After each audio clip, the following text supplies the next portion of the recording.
Back I'm Gertie Boot, back again, a Wednesday mood. Well, here I am, I'm back. We're still with this in the British media at the moment. She disgusts me, Labour MP Lucy Powell blasted for the dog whistle comment.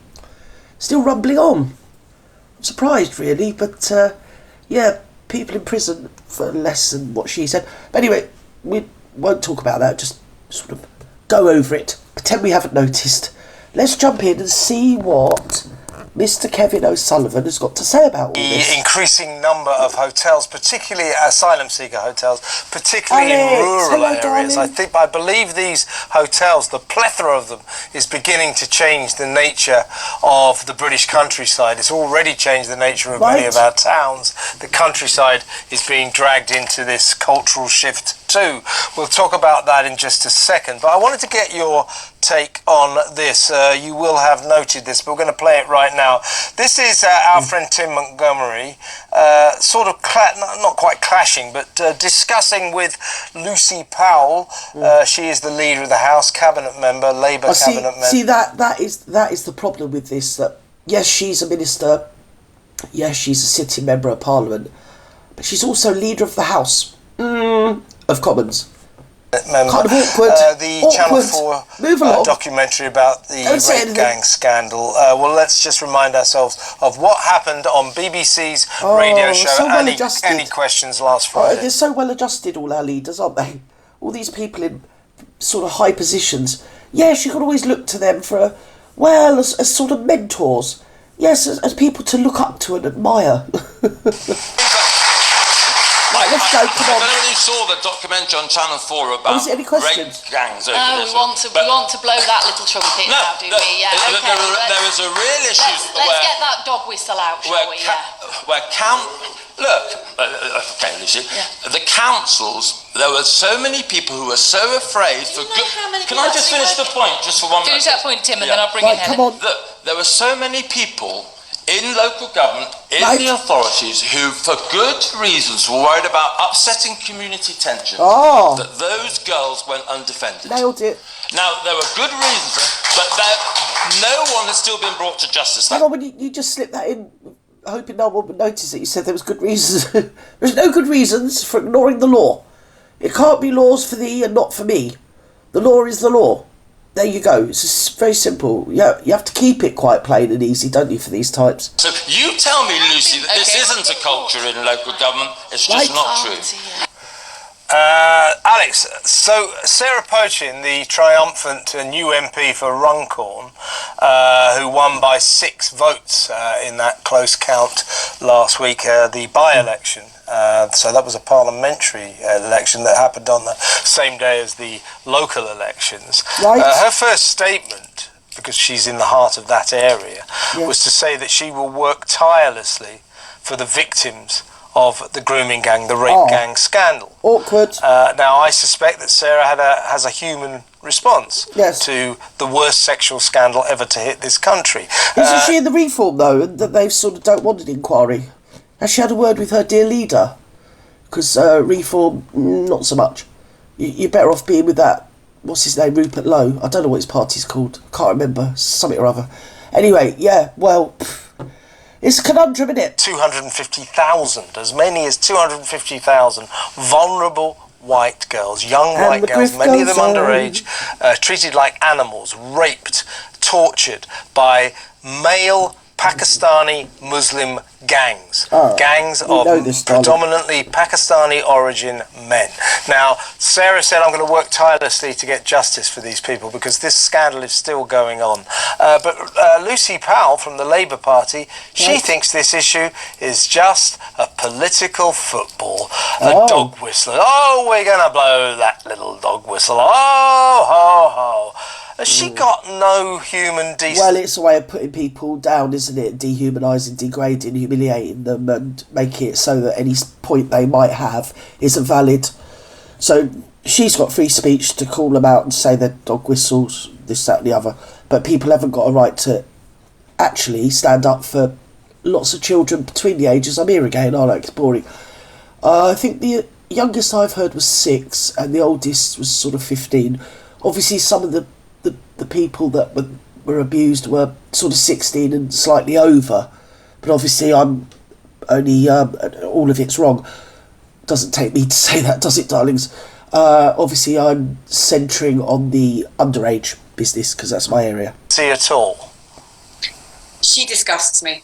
She Go on, absolutely, Alex, I find you tell her. utterly abhorrent. This is the same Go on, girl. vacuous, venal, vain, pointless, vile woman Go on. who wore t-shirts saying things like, I never kissed a Tory.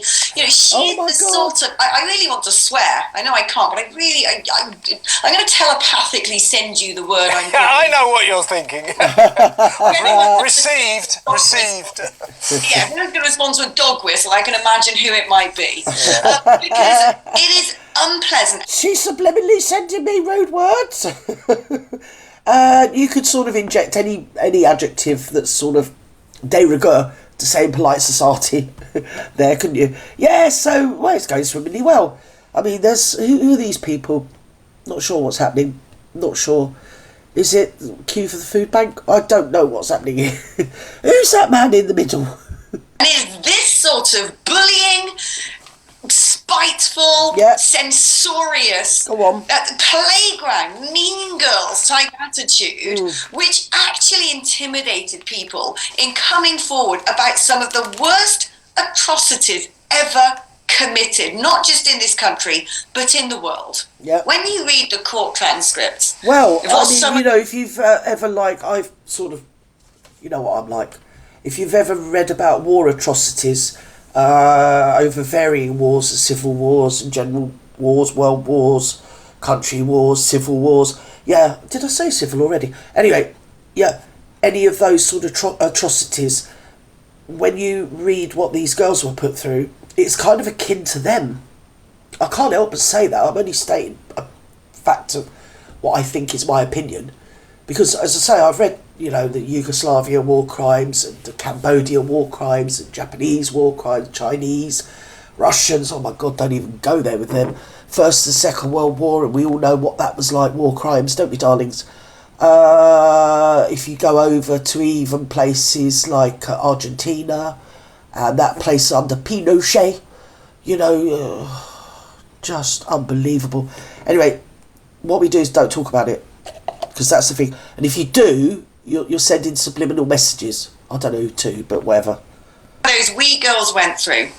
I mean, the things that were done, the mutilations carried out to their bodies, the bestial, satanic behaviours levelled against girls, children, vulnerable girls and children, and for her to puff up her chest and shout at Tim Montgomery and try and bully him into submission, accusing him of bringing up something for some other purpose, that he was trying to make a very valid point about the responsibility that local authorities need to shoulder in their abrogation of duty. I mean, what disgusts me is, well, that Lucy then sort of came the next day and said, oh, I wasn't trying to play down the issue of grooming. I was just saying I didn't like it when people use it for political point scoring. That's what you were doing. That's what you were doing. Yeah. Well, people like that, That's Lucy... exactly right. That's exactly right. Because, talk about projection and redirection. Because somebody brought up a point, it's a social, cultural point that's going on. It's been going on for a long time in Britain. And I don't think a Labour government necessarily the only government that's been called out about it, if you look back on the history of it. But she chose to project it back or redirect it back and make out that the person was just making a political point. There's no political point to be made from what happened.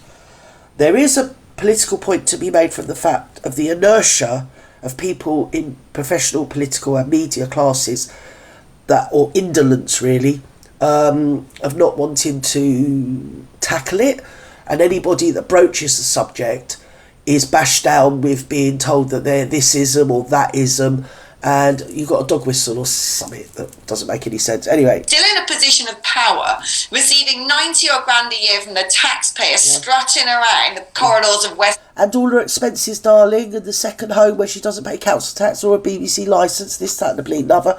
Oh, they got their snouts well in the trough, Alex, darling. Oh, yes, they have indeedy, they have. Minister, like she's the big I am. There's another Lucy who might have made, I think, a less important mistake when she put on Facebook. Lucy Connolly, yeah. And she's 32. Yeah, at least she did it in the heat of the moment, having lost a child recently. You know, recent in her life. So when that went down in Southport, it was emotive. It was very hot as well, and she sort of knee-jerk reaction wrote something she obviously regretted, because she deleted it sort of half an hour later or whatever it was. But that wasn't good enough. Somebody had captured it and sent it to the police. Yeah, snitches everywhere, isn't there? 32 months in prison. I mean, put those two Lucys side by side. Which is the nasty one? Which is the vindictive one? And which is the person who made the honest mistake? Anyway, Lucy, I couldn't agree with you more, Alex, and I don't suppose Lucy... And actually, she had more of a reason for making it, you know, like a defence that she wasn't, or for whatever reason, didn't furnish the court with her defence, or wasn't allowed to furnish the court with her defence. We don't know, do we? But she didn't put up any sort of defence for her behaviour or mitigating circumstances as to why she emotionally and emotively reacted in that way, which would probably have let her out maybe a fine or something. I mean, it's just crazy. It's something you'd mainly more expect in some tin pot dictatorship, really, to be honest, wouldn't you? But there you go. Powell will be listening or watching this show, but if you are, Lucy, know this: you just ruined your career. It's over. I know that people in high places in Labour... I don't think so. They just roll over. They don't care. They just move on. They're literally not bothered. Mortified by what she said. They knew it was the political howler of the decade. You cannot treat an issue like that as if it's a dog whistle issue, as if it's some... But that's the idea of diminishing these issues anyway, so that they aren't, you know...